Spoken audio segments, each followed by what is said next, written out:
On today's podcast, we talk about nervous dogs, dealing with parents who don't listen, aggression towards humans, future plans, and a good Maddie update, and much more.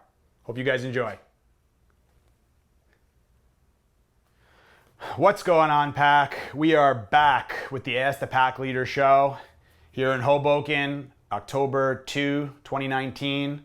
Getting ready.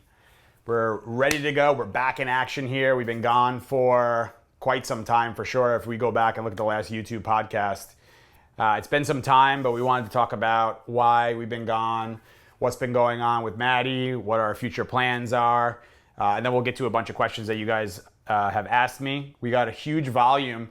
So I posted on Instagram, when was that? It's probably like 2 weeks ago, and asked me anything. And I was like overwhelmed with the amount of volume of questions that came in. There were so many that came in.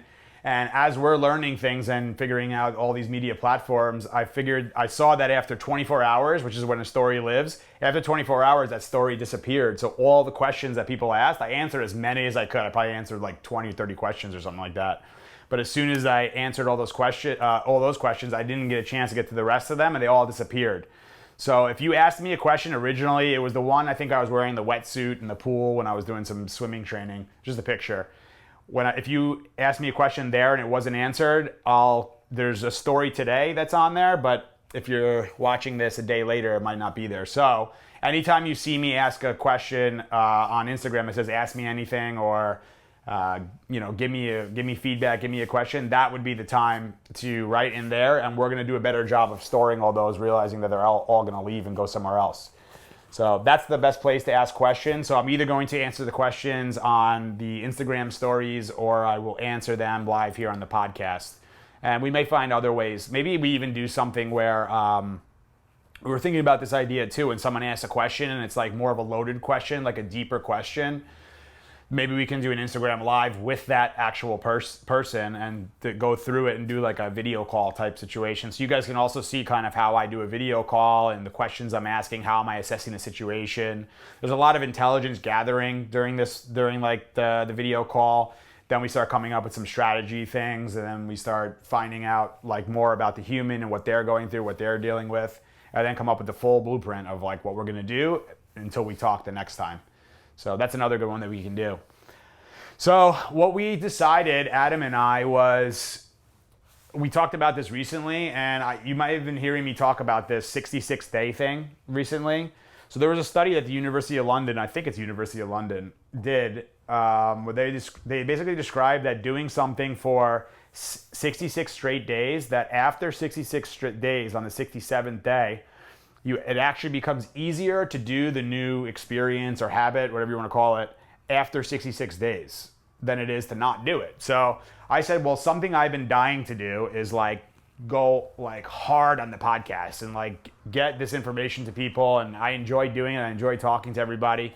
So I said, all right, why don't we do for our 66-day thing?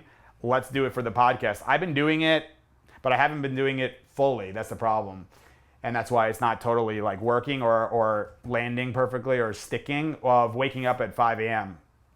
So I've been getting up at 5 a.m. Well, actually 4:58 a.m. and I'll tell you why. But I've been getting up at 5 a.m. almost every day, but it's not every day. So because what happens is I'm not totally committed to it. So my belief and feeling is not totally there, and I'm in more of the how-to. So my belief wasn't totally there, then I'm going to do it every day. I'm like, yeah, I'll get up at 5 a.m. like almost every day, which is exactly that my belief. So that's exactly what's happening.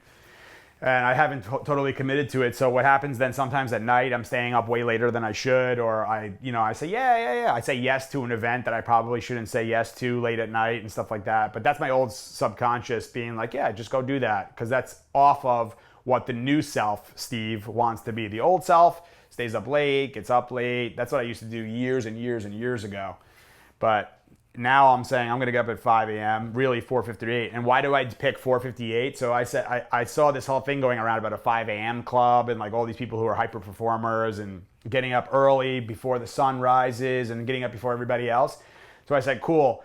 Instead of me just getting up at 5 a.m. and being with all you guys in the 5 a.m. club, I'll get up at 4:58, 2 minutes earlier than everybody, so I'm ahead of even them. 2-minute advantage. But think about 2 minutes over 365 days in a year. It's a lot of minutes that I'm getting extra even over the 5 a.m. club people. So that's why I'm doing that thing.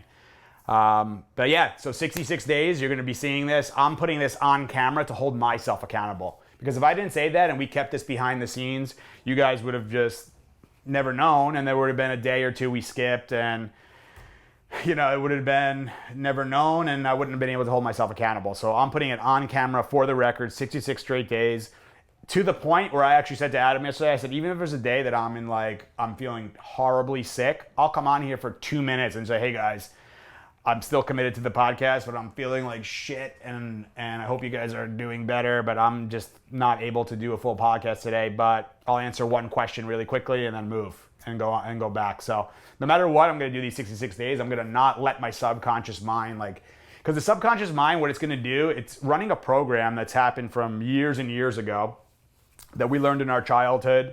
And the more we do things and the more that we absorb that information from 0 to 7 years, that's the program we run for our life, basically. So my subconscious mind is going to be telling me, let's just say for the early morning thing, stay in, it's a long day, you got a lot of training, you got to film a podcast, it's going to be, you're tired, you're working too hard, blah, blah, blah. That's all the bullshit that your subconscious mind is trying to create and feed you with, which is really the body telling the mind, this is how we're going to run things because this is the way we've done it forever. It's like a business who says, we've been doing things this way for so long that we're just going to keep doing it this way. It's the way it's always been done, but there's no growth in that shit. And then businesses who do that, by the way, fail. That's why 90% of businesses are failing. So it's always being able to adapt and create and grow, right? So every time that I notice my mind going into that, I do my best job to stop that shit right away and say, nope, we're not doing that. That's the old Steve. That's the old way we did things. The new way is we are getting up at this time because the new Steve, the new self is going to behave this way. This is what the hyper performer behaves like and does. So that's why we're doing it. And I'm pretty pumped. That's why I'm doing this for the 66 days. I'm going to put it in action. And it's one that I tell people, like, it takes, 21, really to like 3 to 4 weeks to create a new habit and behavior and have it actually stick. But the 66-day thing was super intriguing to me because it actually said that, okay, you can create that habit, but it doesn't actually stick for that long of a period. So then in 66 days, they say that habit actually becomes easier. So it's actually easier to get up at 4:58 than it is to get up at 7 a.m. after 66 days if I've done it every single day for 66 days. So I'm putting it to the test right now. I'm going to do this. And what better way than through the podcast to talk to you guys and answer all these questions and spend some time doing something that I like and gives me happiness. Like, makes total sense to me. So here we are. All right. So podcast, that's what we're doing with that. You guys will also see in the podcast that we are going to put all the links to all of our social media accounts. We just added an account on TikTok, which is a new platform. With all the social media stuff, to me, it doesn't matter what the platform is. I just want to see where most people are and more of our pack is, and that's where we put the content. The actual podcast will live on basically anyone who will take it, right? So it's going to be on the iTunes, it's going to be on Google Play, Spotify, I don't know, whatever, the Google Podcasts, Spotify, and pretty much anywhere that takes podcast, we're going to put the audio of that stuff on there. Also on our podcast, we're going to have clips and audio of some interviews I do, some sessions that I do, me ranting about something. So audio is just something that's super fascinating to me because it's something that people can do, driving to work or on the bus to work or taking a dog for a walk. You stick your earphones in, you can listen to something. You don't have to actually sit there and watch a video. So that's why we're doing the audio part, so you guys can hear it and do other things. Or, you're vacuuming the house, or if I'm sweeping the floor when Adam tells me I have to sweep the floor, then I'll do that shit and I'll put the audio in. I can listen to other people's podcasts. I do it, so I know it's good for you guys to have that. So you'll see all the links in there and descriptions of what each podcast is. We're going to try to make each podcast, since we're going to do such a high volume, make it very clear that it's like episode this, and it'll say, like today we're going to talk about dealing with people who think they know more about dogs when they don't. We're going to talk about a Dachshund who bites friends when they come over. We're going to talk about a very reactive dog when the husband is around. So you'll see like reactivity towards husband, blah, blah, blah. And then so you guys will know what it is. So we can do that, by the way. In the description, we'll put the Ask the Pack Leader, the episode, and then the really quick, what summary of what we're going to talk about, so people can say, oh, my dog has separation anxiety. I want to click on that episode, So that's, I think, the best way to do it. We're going to be doing way more how-to videos. I hope you guys liked that slip lead video I did raw with the dog Luna who came in. It turned out, I think, pretty good. So you guys can see just basically with a sensitive dog how we do it. And I'll keep doing that with all different dogs so you guys can see all different dogs. All right. Part 2. I'm having my little notes here too. So part 2, the thing, because I'll forget. I'll get on. That's one of the things you guys always talk about is I get on like off on things and I ramble. I'm so fired up about this shit that I'm learning. I'm doing my best to bring this back in. So I'm growing too. You know what I mean? I'm not an expert podcast, fucking interview I'm just doing what works for me, and I'm getting better at it every day. So if, you put like Howard Stern or like David Letterman, all these people who have been interviewing people for years here or doing this stuff for a very long time, they're going to be better, but I'm not focused on them. That's not me. I'm focused on myself and growing myself. So I'm learning how to do this and stay on track. So I'm going to stay on track, and that's why I have notes. I'm growing. So the second part is that I want to talk about is why we've been gone.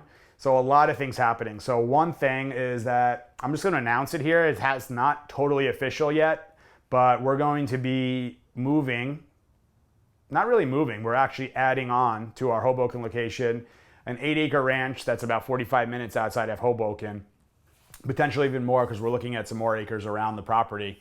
But we're going to be able to have a ranch out here. It's going to be the first ever dog psychology center on the East Coast, which I'm so fucking pumped about. I've been basically devoting so much time to this to make sure that this goes through, because the property, as soon as I saw it, like now that we've actually agreed on the price, I saw it right away and I was like, wow, this is the place. This is perfect. It feels so right. Like everything was feeling like this is where we're supposed to be. So we should be closing on that in the next few weeks, and when we go up there, maybe we can do like an Instagram live when we're up there and just do a little tour of it. The property super raw before we've done anything to it, but we're gonna carve out some really nice long trails through nature. Like there's trees and everything. It's amazing out there.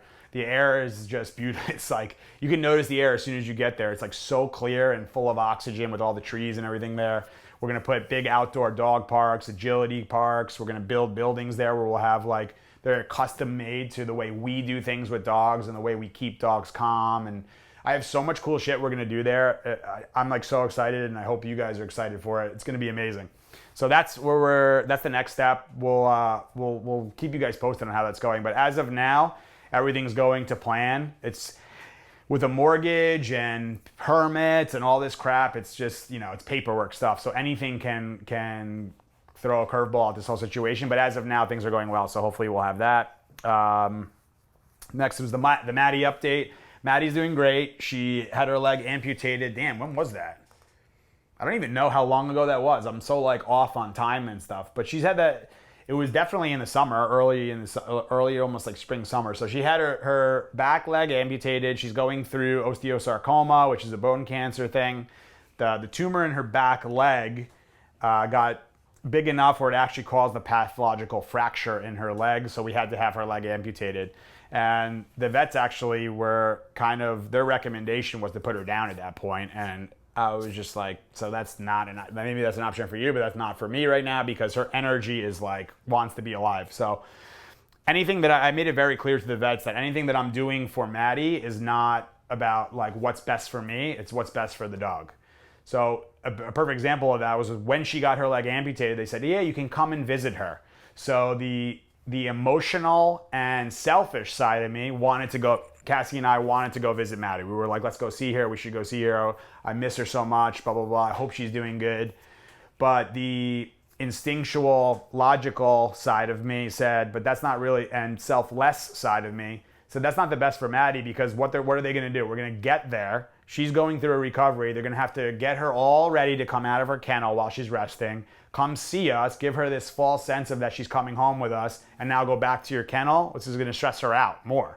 So I said, you know what? Even though we want to go, let's leave her there. And it ended up that we got to take her home much earlier because she recovered way quicker than expected. So she's doing good. She actually has another mass on her front leg that we're monitoring. It's a little sore for her. But she's on medications, and we're doing a lot of holistic stuff, vitamin C, IV therapy. She's on CBD and like a ton of these holistic, herbs and all this stuff. Cassie knows this stuff better than I am because she's dealing with the feeding. She's on a specific cancer diet from Darwin's dogs, which has been great. But But she's doing really well, and we're monitoring the situation. But like physically, she's doing pretty good. Psychologically, doing amazing. She's like herself. She's running around. Like the biggest thing we have to do is keep her calm in those scenarios. So that's the hardest thing that we have to do is keep her chilled out, because she went from being a very active dog for almost 8 years to kind of like just chilling around and being like a house dog a little bit and not getting that much. So it's hard for her. So we keep her mind engaged, search and rescue. We play ball. We hide things with her. And she's always out with the staff in and out and in and out. So she's seeing a million people and dogs. So she still feels like she's in it. And it's funny, actually, at times I'll bring in like a dog who's like really has no issues, and I'll almost pretend like she's working again. So I'll call her over and let her evaluate the dog and see how the dog's doing. So it keeps her mind like she's actually working, even though it's a dog we're not really working with. She gets to feel like she's actually working, which keeps her mind engaged and moving forward and gives her purpose. And I think that when people have purpose in their life, then it just teaches the body that we need to live longer to fulfill this purpose in our lives. Where, you know, again, what like people get a diagnosis, which is like Maddie got a diagnosis, you have bone cancer. And then the prognosis was she's going to live for 3 months. Okay. That's what you think, right? From a scientific academia way, but from an energetic way, I don't believe that she's going to live for 3 months. I believe she's actually going to live much longer than that. And we've proven it. We're almost a year in now. Yeah, it's October. She got diagnosed in October. It was right around this time last year where she got diagnosed. So the prognosis was this, but I don't just. I think what happens with most people get a disease, they get the prognosis of you have cancer, you have 6 months to live, and they just fucking throw it up in the air and say, okay, person in a white coat told me that, so I'm giving up and I'm going to start. I have no purpose. I have to do all these things before I die. And I think it actually teaches the body to start preparing for death, to be honest, because I don't think that humans, like including like super high level people in science, understand how powerful the human mind is and what it can actually do. There's a documentary that came out called Heal, which I highly recommend you guys take a look at. I actually spoke to the girl Kelly who made the documentary, and it's all about how the mind, how the mind can also create disease in the body, and then it can also heal the body. So just through the mind, that's a possibility to do. And I've been doing a lot of other things, and I'm constantly making myself a test dummy to see, like, if I try this, will this help people? If I take cold showers, is that helping me? If I meditate every day, does that help me? If I, try this programming, sleep programming, and put something on my ears at night before I go to bed, does that help? Like, let me talk to a hypnotherapist. Let's see what they do. I'm just testing everything with an open mind, and I find so many people are closed-minded and are just like, this is the way it is, this is the way it's done, and I'm not interested in any of that stuff. But that's usually insecurity or ego speaking, which is never growth. And the last thing here would be where and how to ask the question. So we kind of went over that, but the questions that I would definitely be answering would be the ones when you see in our Instagram stories. That's the best place to ask questions. You can ask questions totally in the comments of posts, or even in the comments of the podcast would actually be pretty good too. So if you only have YouTube and you don't have Instagram, feel free to ask questions within the actual YouTube, and we'll get to those too. What else? Do we have anything else on the cleaning up after not being on here for fucking way too long? I think that's it, right? What shirt are you wearing? Oh yeah, this is a shirt we designed. Everyone, it's funny. You guys are hilarious. You guys get me going. It's like, I'll do a post or like talk shit about dog psychology for like super valuable information. And of course, you guys give me the like nice feedback, or sometimes it was unclear. I like feedback on both sides, by the way. It's like the people who are giving me like, you are the greatest next coming of Jesus like things, or the people who tell me I suck and I don't know anything and I have no experience and no science, like those I equally like don't really pay that much attention to them. This one I definitely don't pay any attention to. This one I have gratitude for the people who are being kind and spreading positivity, and I thank so much for that. But I'm more focused on where in the middle of like, hey, I have a question about this, or this was really interesting, could you speak more about this, or I was confused about this, and what about this, like those, or I'm not really enjoying, you're rambling too much. Like those are the really good ones for me, positive and negative feedback to get. But there we'll go again, rambling, and now I forgot what the hell I was saying. What was I saying right before that? I asked you about your shirt. Oh, the shirt, yeah. So this shirt, So what I was saying was, it's so funny. Like, I'll give you guys like a ton of like good stuff on dog psychology, but then I'll post a photo, like a picture of Maddie holding the ball on her nose, and it's like everyone's like, this is the greatest thing ever. So I was like, since everybody loves her, and she's such a inspiring story, and she's why this whole thing started and what got me out of my lowest point in my life. She held so much value, and she's such a good representative of who we are and what we believe in, that we said, let's stick her on the shirt in place of the PL and put her stencil on there. So I had somebody do a really nice stencil drawing of her. We put it on the shirt, and since I've been wearing the shirt, so many people are asking, can I have one of those shirts? I mean, it's unbelievable the amount of people who want that shirt. So we're gonna actually get these shirts printed and put them up for sale like in the very near future. And the money that we make from this will go towards Maddie's cancer treatment, and will go towards the rescue that we will be forming in the future. And we're gonna do one that focuses on a rescue that focuses not so much on the adoption rate, because everyone talks, all these rescues and shelters, they talk about we adopted 14 dogs this month, but then they don't tell you that 10 came back. And that's the part that I want to focus on, is the dogs being returned. And the reason it's a flawed mentality. It's like, let's just get these dogs and stick them out there and as fast as we can. But I think if we took some time and took a step back, and we actually came up with a really good protocol for people to have the proper compatibility with a dog, and then also know exactly what they should do when bringing a rescue dog home, and then have resources, like whether it's through us or wherever, of what they should be doing when these problems arise, that'll keep the problems down. And then letting people understand how their energy is going to really affect how the outcome of what the relationship is with their dog. So that's the fun stuff. And there's a lot of shit coming with that too. So that's my end goal. Like, I don't think I've ever really like explained that too, like what my end goal is in life. Maybe I could do that. I'm gonna do that really quick. We'll get to the questions, I promise. It's funny, like Adam was like, hey, we might only have 50 minutes for this thing. And like a normal person would be like, 50 minutes, that's plenty of time.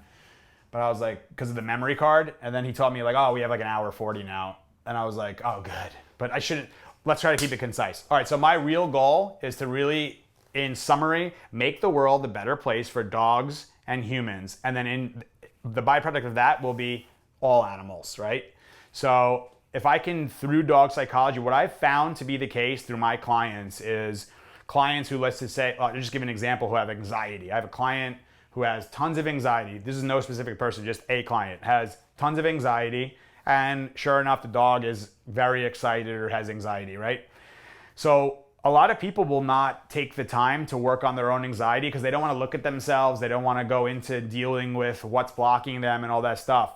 But what they will do it for is their dog, which is super fascinating to me, that someone will do it for an animal but not for themselves.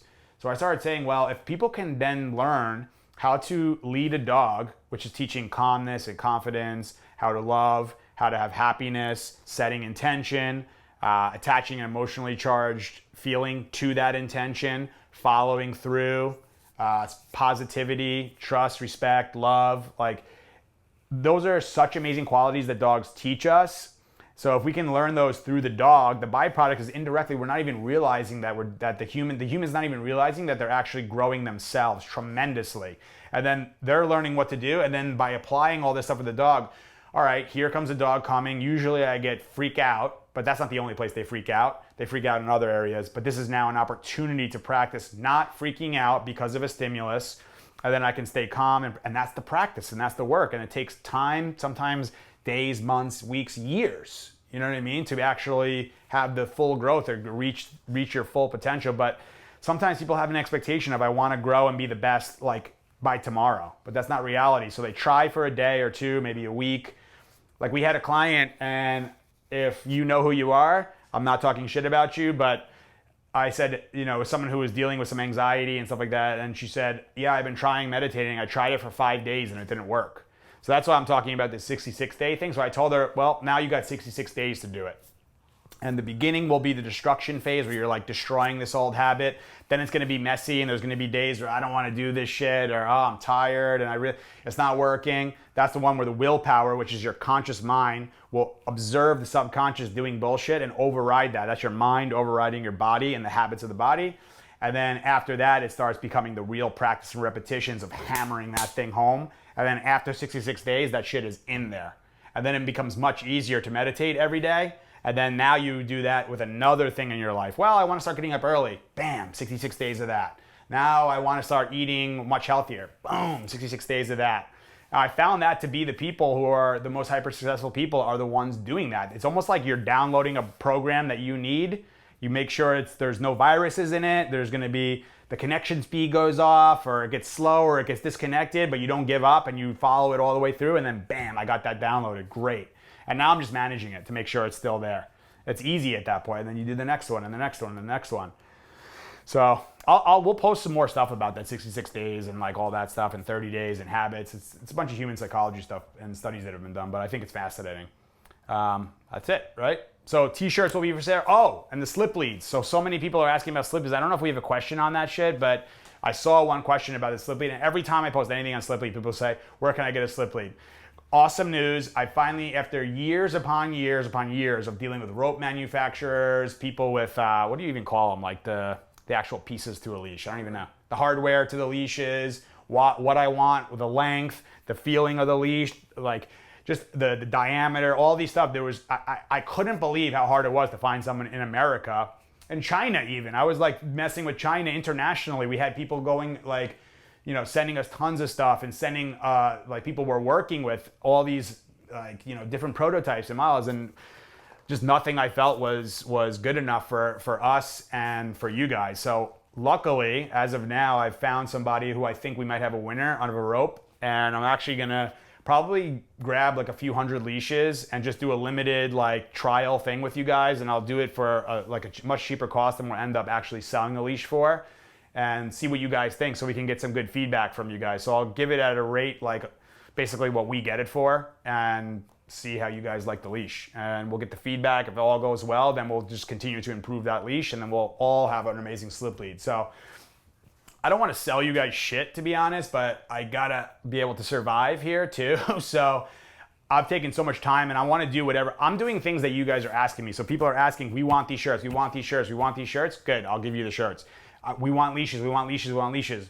If you want other things, tell me, and we'll make it happen. Don't be ridiculous, but tell me what you guys want, and we'll make it happen. I have access to a lot of cool people in this dog world from doing this for so long, who can really we can come up with some really cool stuff for everybody. So whatever you guys need or you think would make things better. Another thing I want to do is come up with like a few guides for people. And anyway, there's so much stuff that has to go down. It's just, there's only so many hours in a day, while we're also, it's mind-boggling to me when I see people who aren't even in business, who are just like kind of own a dog, just doing like they walk a couple dogs a day, and they tell me, oh, I don't know how you do so much media. That's amazing. It's like I'm running a full-time business, 24 hours a day, 7 days a week. I mean, this isn't even like a Monday through Friday, 9 to 5. This shit is every day from morning till night.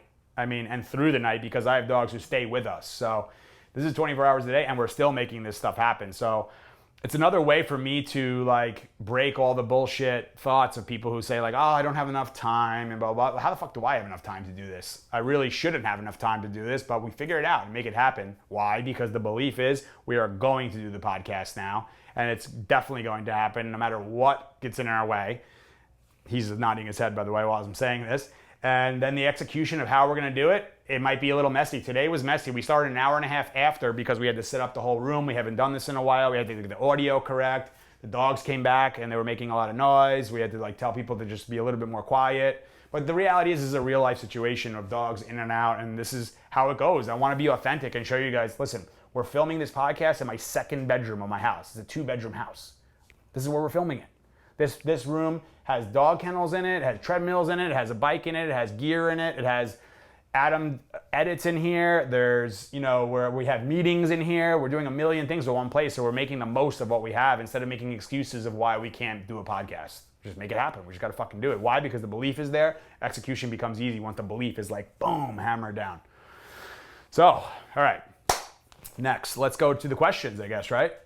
Another thing I'm going to try to start doing is having guests on. We're going to start bringing guests on. So if you guys have recommendations on who you want me to have and interview and talk with, my plan is I want to be able to bring on some celebrities that we work with, some professional athletes, influencers, dog trainers, vets, psychologists. Like I want to do, make the pack, Ask the Pack Leader show, ask the pack leaders of industries within stuff, just bring on the most, successful people, really, who are, what are they doing differently than the average person doing? And it's not because like the average person is worse than these people. It's just that these people are figuring out what needs to be done. We're all the same. These people are figuring out what needs to be done to find happiness, to find success, to find calmness, to find confidence, So that's what we'll be doing in the future. Okay, let me take a sip of my Coke. No, this is coffee. Just Coca-Cola, feel free to sponsor us, our new rescue that we're gonna make. You're allowed. All right, so I have a few questions here. So number one, from 2x_CK. How do I get my 8-year-old Dachshund to not bite when friends come over? And a very scary face she puts on that with exclamation points. So all right, this is super common, like dogs coming over, and it's like, we have to find out what the issue is and where it's coming from. So the outcome of the situation is aggression towards a human, right? So that aggression is not the problem that you have, it's the outcome of the problem. So many people say, I have an aggressive dog. It's really that the aggression is the outcome of this problem that's happening down here. So we have to find out, is your dog nervous? Is your dog overexcited and doesn't know what to do with all that excitement and just goes after? Is your dog being territorial of the home? Is your dog being territorial of you? Does this happen without you being home? What does a dog do when it's outside the home? There's many things we have to figure out what it is, but I'll just give you what the most common is since I don't have more context. And even in the future, this is like the type of one which would be good to like do the Instagram live video thing, because we can actually like dig deeper and find out. And the thing is like what most trainers will tell you here is like, come in and have your guests start throwing food. And I would tell you like, definitely don't do that shit, in my opinion, because the dog's already in an unhealthy state. And then if you're throwing food at it, the theory is that dogs love food. So then that person's related to loving food. Well, if you understand positive reinforcement, you're actually giving positive reinforcement to that behavior of lunging and going crazy at at humans coming in the house. So I don't think that's the best approach. I think it's more of a relationship issue that you're having with this Dachshund. And I think I would be assessing like, how much time is this dog spending in your intimate space? One thing I would definitely recommend is doing some duration work or stationing drills, meaning you have a fixed thing that has a boundary, like let's just say it's a dog bed or like a platform bed, and start practicing a place command where you send the dog to their bed and have them stay there for a certain amount of time. Those are very good for structure and stuff like that. I would be seeing, are you nurturing nervousness? Are you petting the dog when he's nervous and trying to calm him in a human way, but to a dog is actually increasing the nervousness and increasing the excitement? Because what likely it is that you have is nervousness and insecurity along with excitement, and the dog believing that it's leading. So it's saying, I'll handle the front door situation. So what needs to happen is you have to be able to block the fight state of moving forward. Then you have to be able to build confidence to that dog. And then separate from there, be able to prove to your dog that you can lead them. So that's like things with the walk, things in the home, making them wait for food, just overall structure in the house. So I hope that made sense. I mean, so what I would do specifically for this is those are the things I would do separately. I'd be focusing on everything else. So what people usually focus on is say, hey, I have an issue with this particular thing, and it's usually the worst thing they're dealing with, right?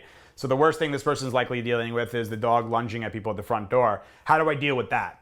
So that would be the same thing as saying like, I'm trying to give a good analogy to this, like, hey, when I step on the scale, I'm way overweight. What can I do about that? It's like, well, that's just a scale. So what's happening all before then? Are you exercising? Are you eating properly? Have you found out what foods are sensitive for you? Have you seen a doctor to rule out medical conditions? So there's a lot of things that need to happen before that to this real end and the outcome of the dog being calm and being accepting of people coming into the house.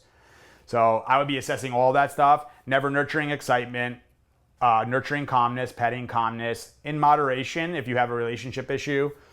Another thing which would be muzzle conditioning for sure, teaching the dog muzzle. The muzzle will not only prevent the bite, but by preventing a bite, it'll change your energy about it because you won't have the concern of, is my Dachshund going to bite this person when I have them near the door or near them?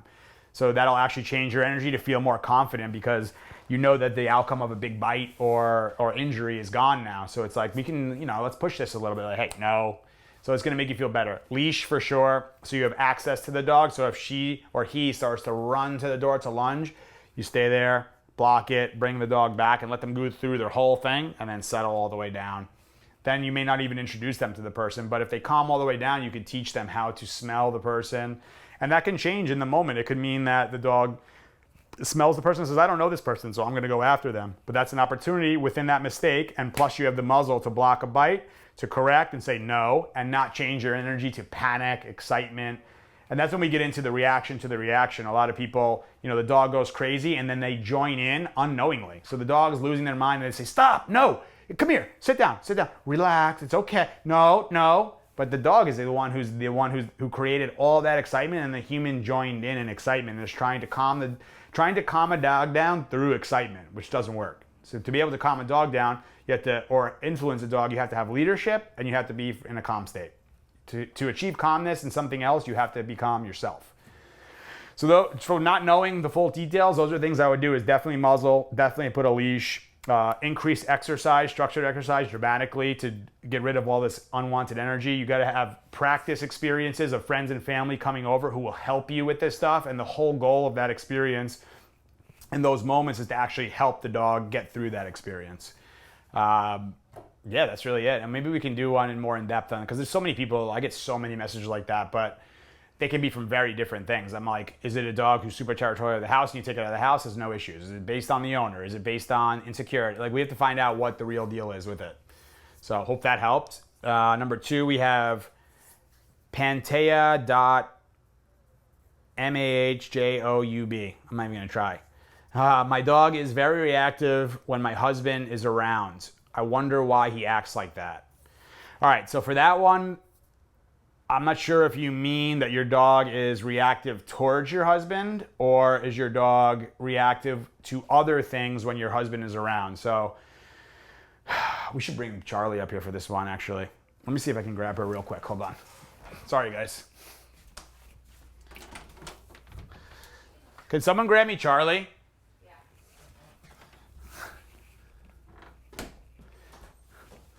So this is on the fly. I just thought of this because we actually have a dog here.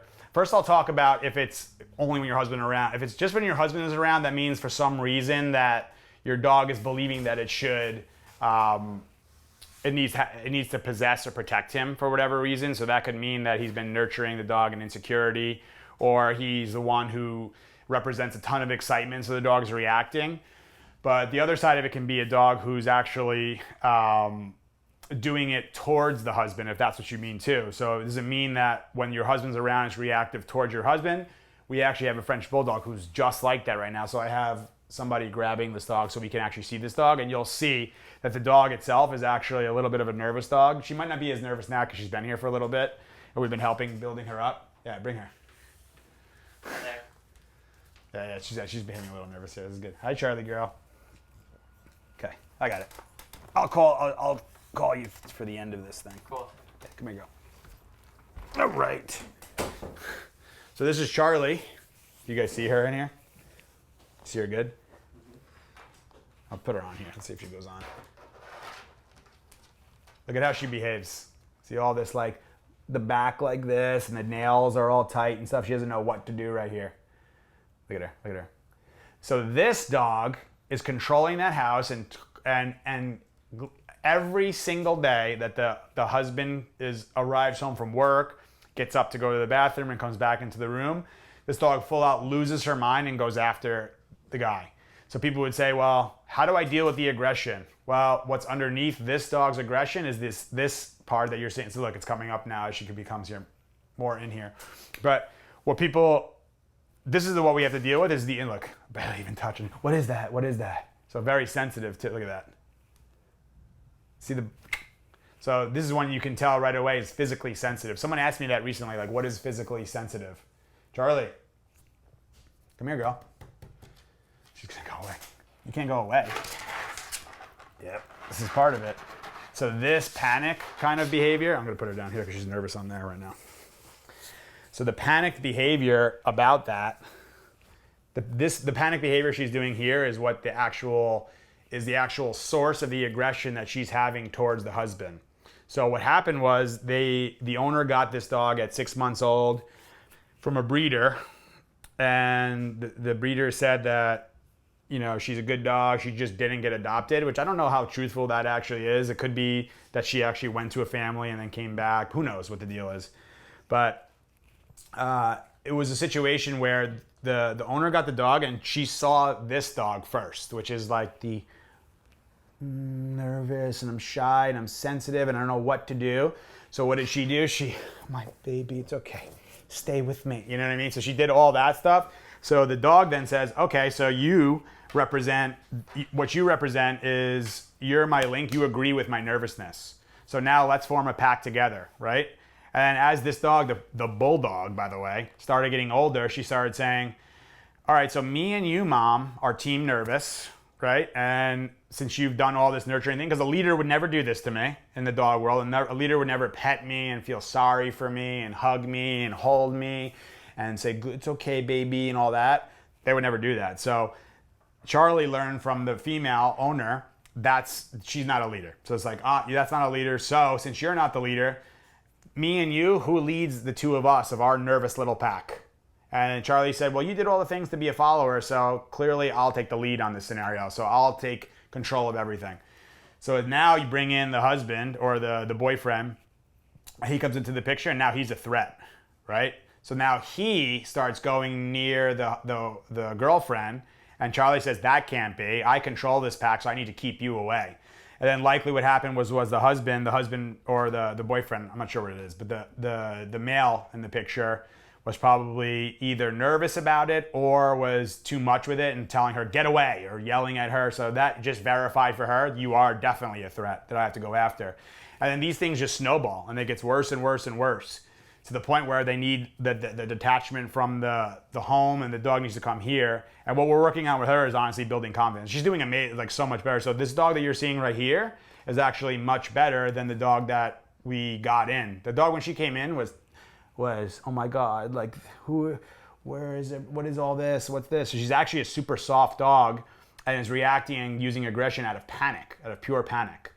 So that's what's going on here. So we haven't experienced any of the aggression here. Believe it or not, this dog tried to bite me numerous times at a session. This same dog, my girl Charlie, right? You tried to bite me so many times. And what I do with these dogs is it comes back to the thoughts and stuff like that. So people say, well, yeah, but you're petting her now and she's in your space. But I don't feel sorry for her at all. So I'm treating her already as if she's a balanced, strong dog. But most people treat a sensitive dog like this like like she's a piece of glass. And then she actually becomes like a piece of glass. So you can't even touch her. She's hidden. She is scared. She is. So we have a thought that that's who she is. Where my thought is, you're not that. You're a back of the pack girl for sure, but we can help you build confidence without a doubt. Right? So you don't have to dig your nails into the wood there. Okay, come on here then. Very sensitive to sound and stuff. So there's someone walking in the hallway. So what's that? What's that? Come here, girl. Go back on here. See the nail? So these are things when you see a dog go on a new surface and you see the nails go in. It just like this. It shows that they're not comfortable on that surface. It's very common when we see on the treadmill, dogs dig their nails in and and then as soon as the nails start going from wide to this, it shows how they're getting more comfortable. That's like some body language things that you can see. But the body language is after the energy. So you can feel the energy first, and then it gets expressed through body language. So most people in the dog training world are focused on body language. Well, the tail is wagging, so he must be happy. Well, no, that's not the case. A dog who's wagging his tail means the excitement more to me. It's just a representation of excitement, but what's the other energy that's there? So that's where body language can get you messed up. It's saying, oh, dog wagging tail, he's happy as hell. Let me go pet him. And what that dog is really saying, like, I have excitement and I'm thinking about biting you, but I'm unsure about it. So come closer, whoom, and then go bite. Let go. Yeah. No more biting the husband. No more biting the husband. So my belief is who she is a Frenchie, she's a Frenchie, she's a back of the pack, but we're going to build confidence with her. So if she's going to be in my space, I'm going to bring her in. I'm never going to feel sorry for her. She's going to feel good energy and feel confident energy, feel strong energy. And then everyone around us is doing the same. So she says, well, this is what everyone else is doing. So then the power of the pack comes in and her need to fit in comes in. And she says, well, to be in there, I should be more confident. And we're the ones now, through leadership, I can influence her and show her, hey, no need to be scared about that. No need to be scared about this thing. No need to be scared about the other thing. Look, come on here again.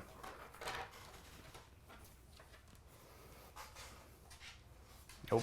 So now she says, I'm nervous. I'm just going to go back to you. Since I had her in my lap now, she says, that's my safe zone. So you'll see. This low thing will switch to feeling better in a minute. What do you think? But this is, again, a dog who people will label as aggression. Aggressive dog, aggressive dog. She's aggressive. She's biting the husband. And this is a dog who a lot of times gets put in a shelter and gets euthanized. But the reality is she's scared. She's nervous. But you guys will see by the end, this dog will be great. Right, pretty? Yeah. She's good. She's going to be really good.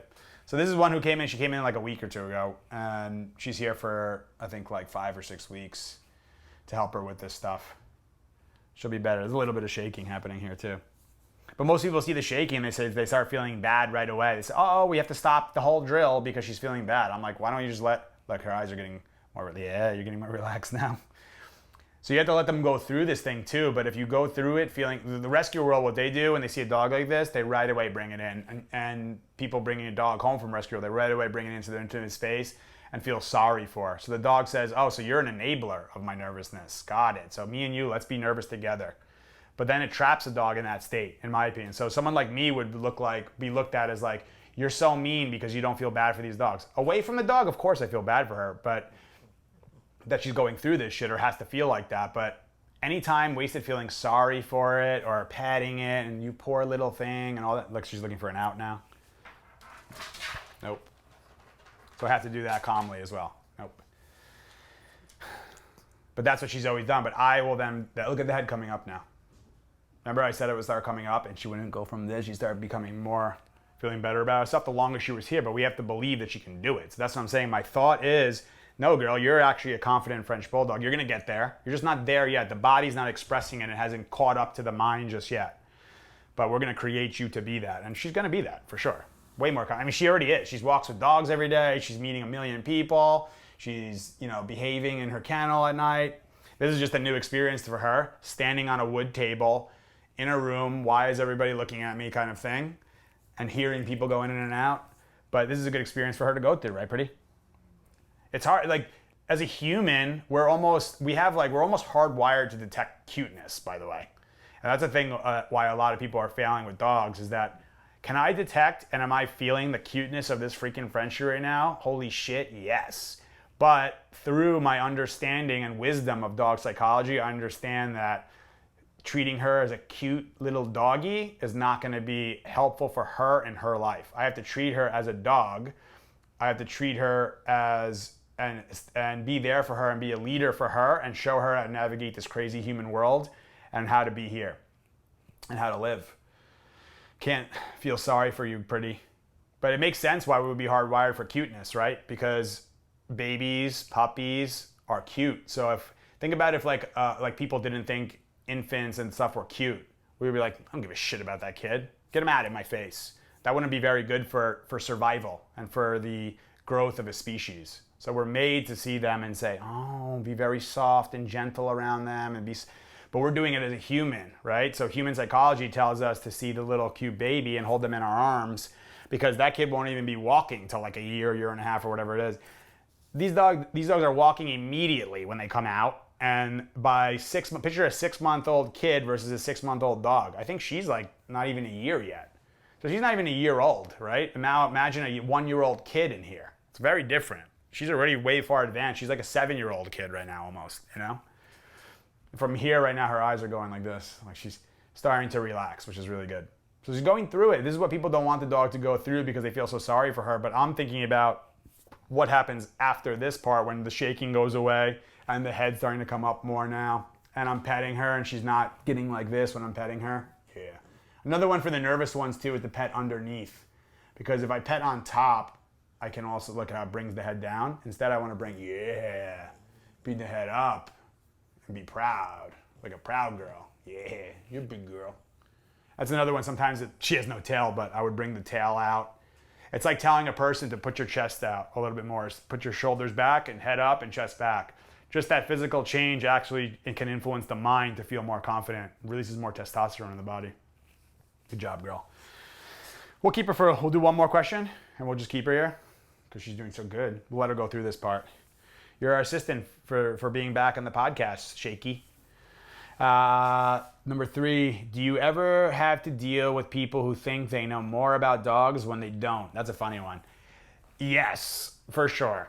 So this is like the opinionated, labeling, judgmental society that we live in. Like, funny enough, like there was actually a comment today on one of the posts we did. It was on Radar too. So it's a post where Radar came in going after all dogs, all humans, was out of his mind with the reactions, 100-pound German Shepherd. And the actual post shows at the end the dog walking super calmly with other dogs, not lunging at anybody. Owners like almost emotionally so happy in the growth of the dog.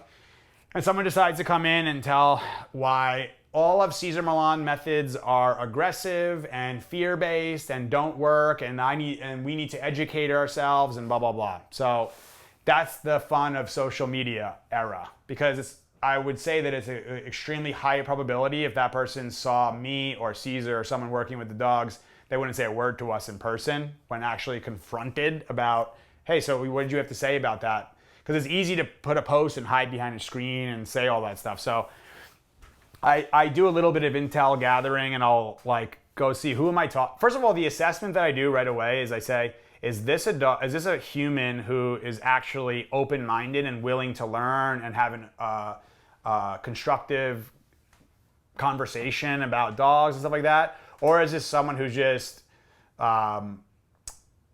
repeating some other thing that someone else heard through some study they don't even know it can label, or don't understand the study, what the intention was behind it, and they're just repeating some negative thing and trying to discredit somebody else because they think it makes them feel better.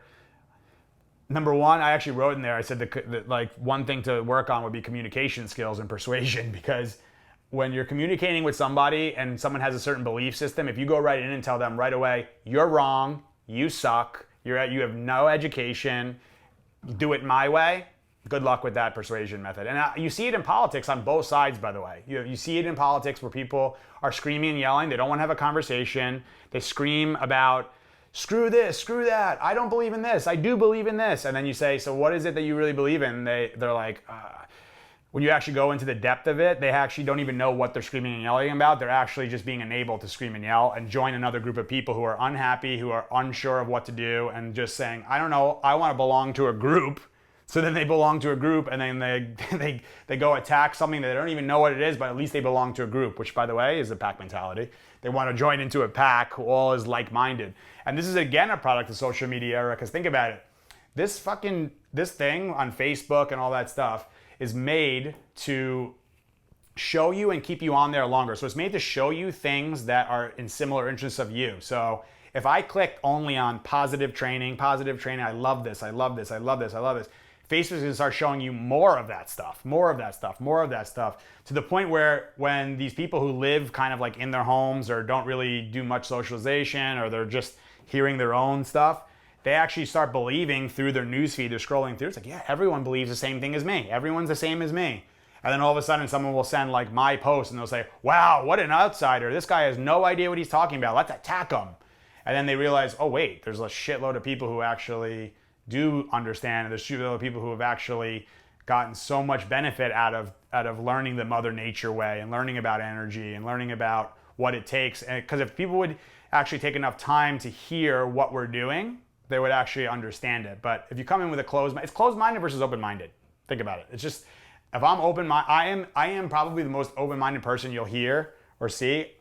I actually just said to somebody, to Jamie in our office, I said, I want you to look up like who are the most famous positive trainers, and I want to go to a workshop of theirs, because I'm finding that so many of these people are saying like all this stuff. I read all about it. I watch their videos because I want to understand it fully. And the videos and things I watch, I understand what they're doing, and they're understanding kind of like half-heartedly one quadrant of learning. It's like, that's not the whole thing, and what is the context, and let's have some common sense here and not get so stuck in this closed-minded, this is this, and I don't want to hear anything else. It's like, I hate the president, so this is this, or I love the president, so this is this. It's like, the politics is to me like the area. I don't get involved in that shit because that's the area where people are just screaming and yelling at each other, and there's really not much conversation actually happening and not much growth. I mean, there's like people are just fighting and arguing about their beliefs and not really hearing each other and actually having a discussion. And when that happens, it's almost like, wow, like people from opposite sides actually spoke about it and they actually agreed on some shit. Oh my God. Well, that wouldn't make sense for me, and that stuff wouldn't help me and keep me nurtured in my angry, frustrated, attacking, blaming, poor me, complaining way. That's not going to enable that. So I don't want to do that. I just want to attack and fight, because then if I go back at that person with a big fight, I got what they wanted. So that's the main thing. Like, so I get a ton of that. You know, a ton of people who have no experience and they're just taking their information based off somebody else's work and saying that's what it is. And there's also like the theory that, you know, the person said something like, it's not about dog trainers on Facebook. It's about real dog trainers from universities. I don't even know what that means. And university studies. Well, academia, I could go do a whole podcast on what I think about that, because academia told me that I'll go nowhere in my life. I am out of control. I don't know what to do. I can't focus. You'll never be successful. You'll blah, blah, blah. So academia told me that stuff too. So I have a little thing with academia. I think there's amazing things about academia and studies that are being done and research. I'm in contact with vets from University of Pennsylvania, UPenn, Cornell, like all these places, like UC Davis. I talk to a lot of these vets and I talk to people. So I'm all about that world. But again, it's like, that would be like saying like, oh yeah, I think this way about French bulldogs, or I think this way about academia. Well, who's the French bulldog? And who's the person in academia? That's what matters to me. And the other side of that is the actual real world experience, the wisdom that's created from working with tens of thousands of dogs and learning from people who have been doing it like Caesar for 40 years straight, working with all animals. I put more stock in that. I don't want to, like the way I was, the reason I had issues with school when I was in college and I graduated college was I would have a business guy teaching me business who never really owned a business. So for me as a common sense individual, I said, why is this guy teaching me about business? He doesn't even own the business. What do you say? You agreeing with me? Good girl. Yeah, you agree? But you know what I mean? Like that was the common sense part of me. I was like, and I immediately like tuned myself out. I was like, I really don't want to, I don't believe in this part. But then let's just say they brought in the guy who owns, 4 laundromats and built the business from scratch on his own. My ears were perked up and was listening to everything that guy said. So that worked for me. But the people in academia told me my shit wouldn't work. So that's where I go with stuff. And I always I question everything. And I think questions are amazing to have. So if someone said, hey, I don't understand what you're doing with dogs. I want to know why you're doing this, why you're doing that. Why did you do this? Why are you letting them shake like that? Why are you letting them yawn? Well, because the yawning is telling me that they're actually having really good moments of going through it instead of just escaping into my lap. So this dog is growing just by this experience, right? But instead, someone can just judge it right away and say, well, you're making a dog shake, you teach with fear, and that's why you do it. Now, the last thing in the world that I want to do is create fear in this dog. I'm doing everything in my power to remove fear and gain confidence with this dog. So they may be expressed through body language, through some shaking, but show me the person who is terrified or fearful, who all of a sudden in a day, all of a sudden is better and feels better. And not going through it and actually growing to me is it's just gonna be a false way of doing it. Throwing treats at this dog, they tried it. All right, here, husband, throw food at the dog. Give him food, just give him food. Good luck. How did that work out? It actually increased their attacks. So it's all in context. And there's a deeper level of dog psychology. And that's another thing down the road that I want to be able to do is fund studies that are actually gonna prove the dog psychology stuff of come in, test this dog's levels and stress levels when she first comes in and how she feels in certain situations. And then let's test her at the end of a boarding train and test those same stress levels. Let's see if she's more fearful, as you people are claiming. Let's see if she's more nervous. Let's see if she's more aggressive, or let's see, whatever it is, we can test all of it. I want to test it and I want to test the hell out of it. So that's why, the money thing, I hate money. I just know that we need it to be able to fund things like this, to fund the biggest rescue in the world, to fund a dog center, to fund a ranch, to fund our place that we're going to be doing in Hoboken, a city environment one. It takes the money to do it, so that's what we have to do, unfortunately, right? And you're getting better every day. Yes, I know. You're doing better? What do you see? That's the camera over there. Doing good? We'll do one more. more. One more question? All right. Okay. How do I convince my parents to follow your instructions? They keep spoiling the dog. That's a good one. Yeah, it's a good one and a challenging one for sure. How do I convince them? So this goes back to what we were saying about open and closed-minded, right? So one thing that I do that I actually tell the students after we do a workshop with when they come out is these students come out, they get like just flooded with the amount of information and knowledge about dog psychology and positivity and making the world a better place and tapping into instincts and all that stuff. So I tell everybody to be careful when you go home I saw this thing like moving on here and I was like, uh-oh, as if she sat on it. To be careful going home and becoming like the hero dog trainer and just telling everybody how it is. So just like this person who came in today and came in like the hero of, I'm gonna tell everybody how it is and all of a sudden everyone's gonna listen to me. It doesn't work that way. It's a very poor level of communication and persuasion. So if someone's closed-minded, it's gonna be extremely difficult to actually influence them. I'll tell you that for a fact. So that's why when I read one of those comments, I see, is this person closed-minded right away? If it's closed-minded, I just delete it. I'm like, I don't have time for this. There's too many people who need help. I have, 700 messages in the thing of people asking me for help who are open-minded and want to learn. I don't have time for someone who's just going to come in and talk shit and just say, this is how it is, and they don't even know how it is. They've owned one dog in their entire life, and they think they know what dogs are. So I don't bother with that stuff. But for, let's just say, a parent who's not listening, what I actually tell my clients is if a parent won't show you the respect of listening to your rules, boundaries, limitations when it comes to your dog in your home or your apartment or wherever you live, then maybe it becomes a conversation of saying, well, since you don't have the respect for me to be in the home and follow my rules in my home, I unfortunately will not be able to have you over anymore. And that's like a very tough one that people will say because they say, well, I don't want to lose the relationship with my parent. And I say, I understand that, and I don't think that will actually be the case. But if you have a parent who says, well, screw you, and blah, blah, blah, I mean, to me, it's like, do you really want to have a relationship with that? I mean, it sounds like crazy advice, but that's like the worst case scenario is a parent says, screw you, I actually really don't care. Then to me, I'm like, maybe you're better off not having that parent come over and being around your dog if that's the attitude of the parent at the time. But another way to do it is the best thing you can do is lead by example. So if their parents are constantly doing, they refuse to listen, they're closed-minded, don't let them see the dog.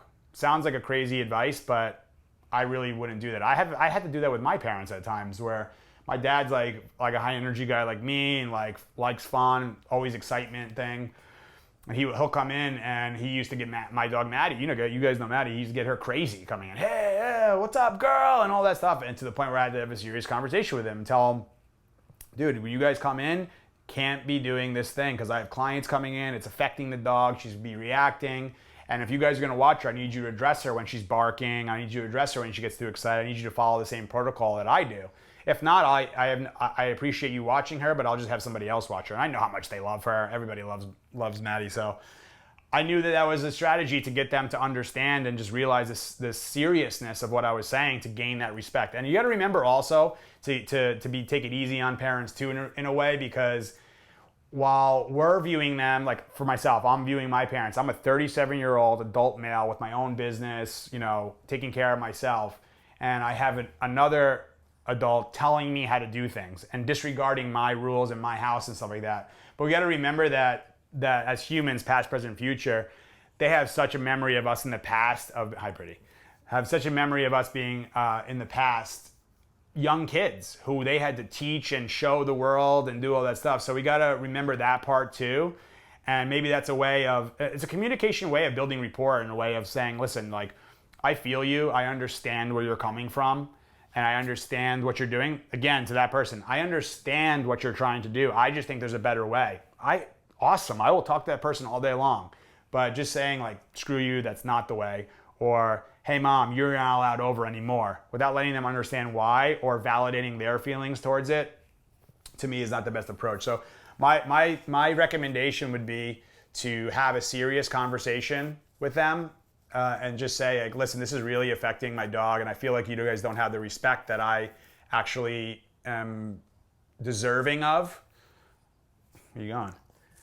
And then being able to say, this is the case, this is what I'm dealing with, and I really need your help. I'm actually asking for your help. If you guys won't help me, then unfortunately for the time being, I can't have you around the dog, and I can't have you around me and the dog, because it's counterproductive to what I'm trying to achieve. So that's where we're at. And I think that's the best way to do it. And if they are just closed-minded and say, screw it, I don't care what you say, and I'll pet that dog. What do you know about dogs and stuff like that? I'd say, I understand. This is, again, being able to stay calm, confident in the face of confrontation, and in the face of tension, disrespect, all those things. That's an outside stimulus causing that. So how we behave and react to that is what matters more than what that person's saying. So we handle it in a calm, confident way, which is, I understand your opinion. I get what you're saying, but for the time being, let's just hold off on having you guys come over. And then they're going to give you, oh, wow, can't believe you're being like this. Well, I'm not being like anything. You're the one who's being disrespectful to me and my home and my dog. So once you can understand and respect me as a person, then I'll be happy to have you around the dog under the rules that I have in place. It's a really good way to do it. And you have to be okay with them saying, screw you, I'm not coming over anymore then. That's fine. Because you don't want, to me, I wouldn't want that. I don't care if it's like my mom, my dad, my brother. I don't want that energy around me. I would love to help that person away from that scenario to get over why are they having such pain, and why are they struggling so much to come with such, anger or disrespect. It's challenging stuff. But parents are always the hardest ones. I always tell people, how do I get my parents to do this? I'm like, go talk to a human psychologist. That's the best. That's what I've done, and that's what I recommend. You know what I mean? Because if you're going to be the leader, you got to be the leader of your home. It's not the leader of your dog in your home. Oh, but then my parents come and like all the rules change, and then the dog gets confused. It's like, why? So when these people come over, we do it. But then now the mailman comes by, and I get excited and lunge at the door because I always do that when mom and dad come over. So that's why, to me, it's more important, the dog and your relationship with the dog and the overall thing, than your parents coming over and wanting to just pet your dog and just give it affection. But notice how, by the way, the amount of time we've had her here, she's more moving around now. She's smelling things. She's exploring. The first thing we saw was right away was the flight. I'm going to jump off. First was actually a more of avoidance, freeze thing. Was like, where am I? What am I doing? And then she said, I got to get out of here. Let me jump and get out of this place. But now look at the nose going. Can you see it? You can probably see it on the camera too. She's smelling, and the head's coming up, and she's feeling better about herself. That touch got her a little nervous. What do you think? We have one more extra question from the dog whisperer's son. Who, Andre or Calvin? From Andre. Andre. How did you get so swole, aka buff? Does it affect the attitude of the dogs? What an idiot. So that's Caesar's son, Andre. We all have a great relationship. I have such a good relationship with Caesar. We always joke, and one of the things we love to do is keep things lighthearted and tease each other, but it's all in good fun, and we just love to laugh and have a good time. It just promotes positivity. And it's funny, I remember when Caesar's new social media guy, Peter, if you're watching, I remember he came on, he said something Caesar gets on me at times and stuff like that, with the teasing and stuff. I said, that's really actually good news, because it means he likes you, dude. It's a good thing. It's how the guys kind of tease each other and stuff like that. But how did I get so swole, Andre? And I'm not swole. I'm not jacked in any way or in great shape. I'm actually working on that.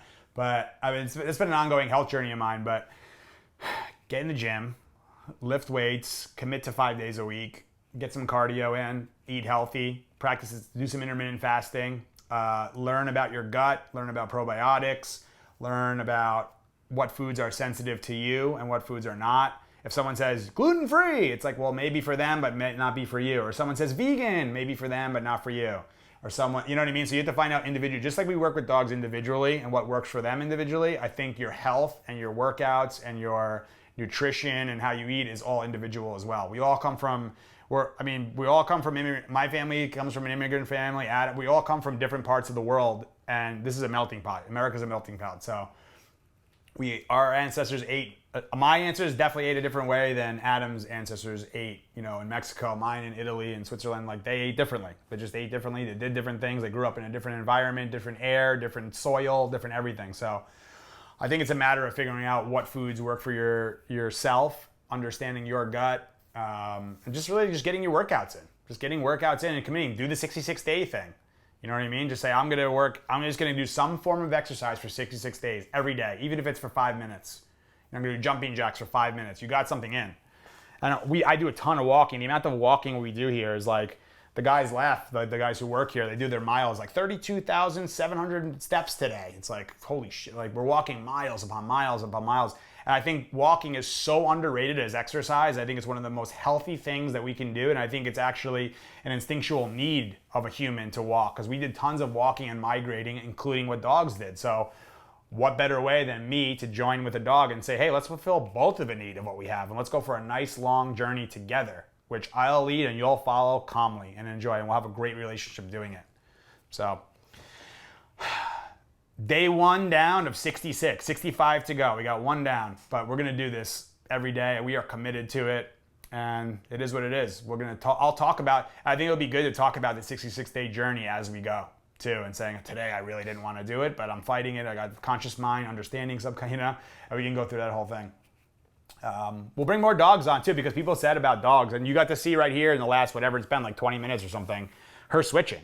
From look, so curious, like what's up here? The shaking's gone away. She's more like, what the hell's the deal here? So you're actually seeing her build confidence, and I'm actually going to keep her on here and do a little bit more with her after this to make sure she feels good. So it's not how it starts, it's how it finishes. So same thing with the podcast. It's not how it starts, it's how it finishes. And I think we're going to finish on a good note today and start day 1 of 66 and more. Hope you guys are getting value out of it. Give me the feedbacks. Let me know in the comments. Ask your questions. Look on Instagram stories for the questions or the question box.